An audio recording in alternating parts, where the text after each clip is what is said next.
Ning kutha Semarang ana crita endah telaga gawean saka tangan sing gagah digawe neng PSP dadi berkah saka cekungan banyu dadi plesiran mulya. Ana ning perbukitan angine seger tenan pemandangan ijo gunung katon cetha sumunan jogging trek ngubengi telaga nganti dawa unik lan ayem gawe ati tentrem rasa.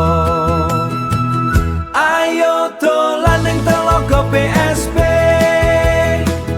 papan kondang sing gawe ati bunga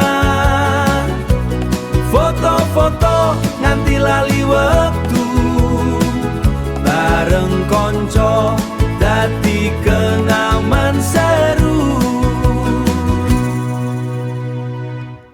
Parkirane jembar ora perlu bingung fasilitas jangkep gawe tambah nyenengke jeding lan gazebo wis siap gunung dolanan bocah uga ana ning kono ana area dolanan kanggo bocah cilik papan foto apik banget estetik sore-sore surup dadi paling apik langit lan banyunya wiji dadi romantik.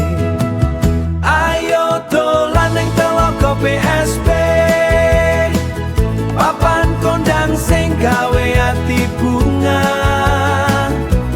foto-foto nganti lali wektu bareng konco dadi kenangan seru.